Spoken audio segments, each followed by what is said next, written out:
1971 সালের 1 মার্চ বাঙালিদের উপরে আপনার অতর্কিতে গণহত্যা চালায় হচ্ছে বিহারিরা।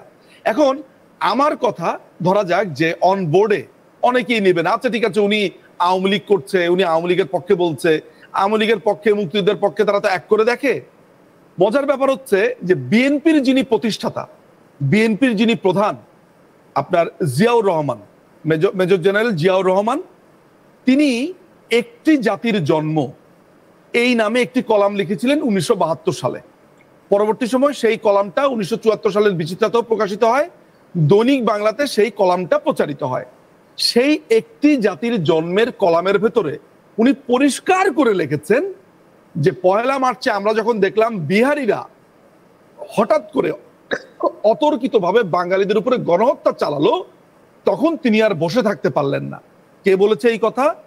বাংলাদেশ জাতীয়তাবাদী দলের যে প্রধান জিয়াউর রহমান, তিনি এই কথা বলেছে। এখন এই লোকগুলো এই যে আপনার এই যে মাহফুজ আলম, এরা কিন্তু অনেকটা বিএনপি পন্থী। আগে এর বাবা কিন্তু বিএনপি করতো, এর চাচারাও বিএনপি টিএনপি করতো বলে জানি। তো এরা মূলত একটা বিএনপি ঘরানা।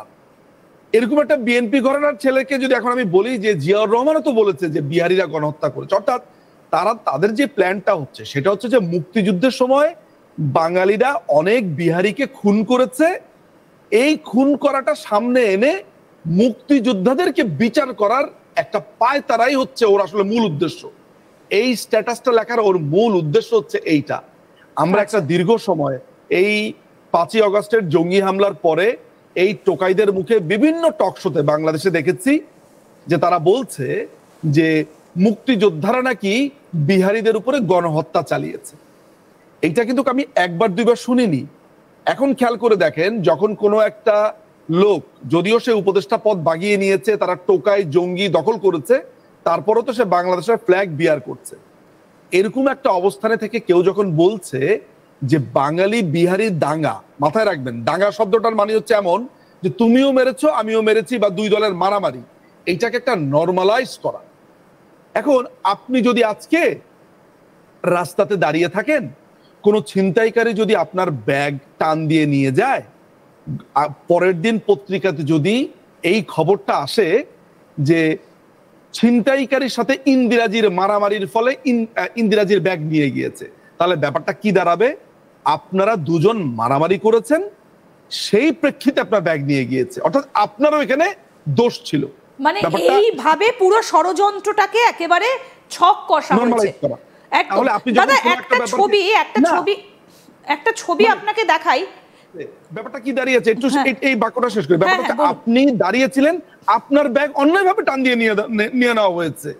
একইভাবে যে আমরা বাঙালিদের উপরে অতর্কিত হামলা চালানো হয়েছে, ইট ওয়াজ নট দাঙ্গা, কোনোভাবে এটা দাঙ্গা না। দাঙ্গা হচ্ছে দুই পক্ষ মারামারি করছে, আমি তো এখানে মারামারির প্রশ্ন আসে না। ফলে এই যে নরমালাইজ করা, এই যে মুক্তিযোদ্ধারাও গণহত্যা করেছে, এইটাকে সামনে এনে মুক্তিযোদ্ধাদেরকে বিচার করবার পায়তারা, যেটা আমরা প্রতিদিন দেখছি, মুক্তিযোদ্ধাদেরকে মারছে কাটছে, এখন আপনার মুক্তিযোদ্ধারা সব জেলে। এই হচ্ছে তাদের মেটিকুলাস প্ল্যানের অংশ। জি, আপনি বলছিলেন।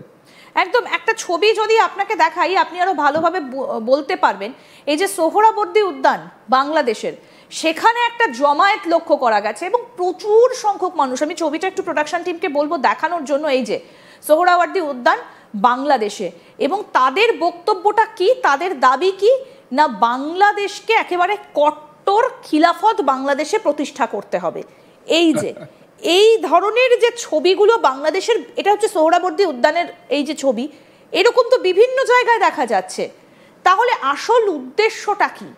সেটা একদিকে তো দেশটাতে আমেরিকা সেনা সেখানে ঢুকে গিয়েছে, চীন আসছে, পাকিস্তান আনাগোনা করছে, তুর্কি তুরস্ক থেকে প্রচুর লোকজন প্রত্যেক দিন আসছে এবং সেনা পাঠানো হচ্ছে, অস্ত্র পাঠানো হচ্ছে।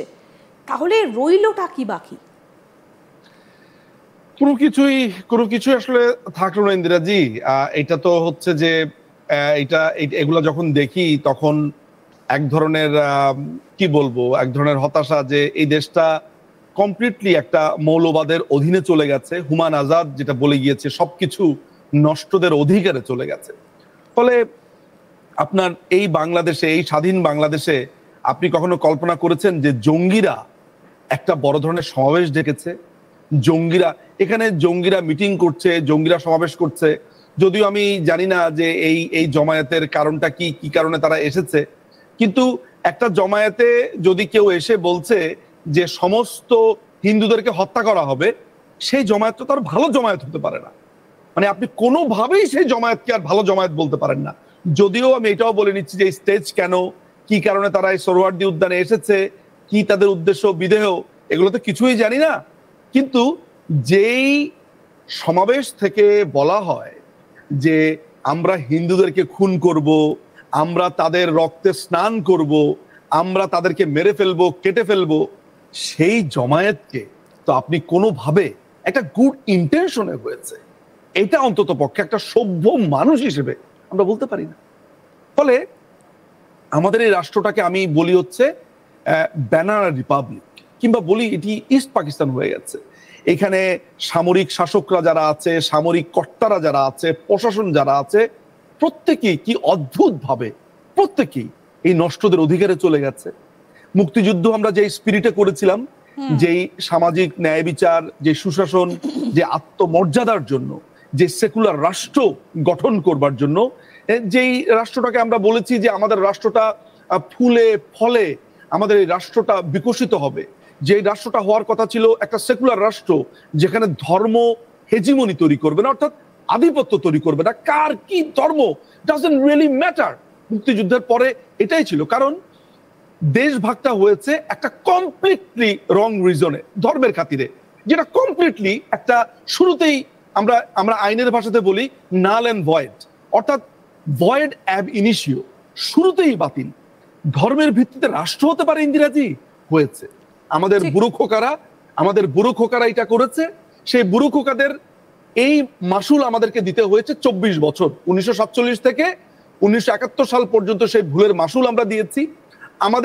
আমাদের জাতির পিতা বঙ্গবন্ধু শেখ মুজিব বারবার এই 24 বছর ধরে ভাষণে বলেছে, কথায় বলেছে যে বাংলাদেশকে আর কেউ ধর্মে ব্যবহার করতে পারবে না, প্রত্যেকে নিজ নিজ ধর্ম পালন করবে, নিজ নিজ ধর্ম পালনের অধিকার থাকবে, কেউ কার ধর্মে হস্তক্ষেপ করতে পারবে না। কিন্তু আদতে এই পাকিস্তানিদের রেখে যাওয়া বীজ, তাদের ভিতরে এই ভয়টা কাজ করেছে বরাবর, এবং সেটা এখনো পর্যন্ত রয়ে গেছে, এবং যার প্রতিফলনগুলো আমরা এখনো পর্যন্ত দেখতে পাচ্ছি। আমরা এটার এই দিচ্ছি মানে কি আজকে আইফোন 16 প্রোর জগৎ, যেখানে ভারতের শুভাংশু আজকে আপনার মহাকাশ স্টেশন থেকে কথা বলছে, আজকে যখন ভারত চলে যাচ্ছে, ঠিক আমার পাশের দেশ আমার চলে যাচ্ছে হচ্ছে মঙ্গলে, চলে চাঁদে নামছে, সেইখানে তার ঠিক পাশের দেশ তারা বলছে খেলাফত, শরিয়া।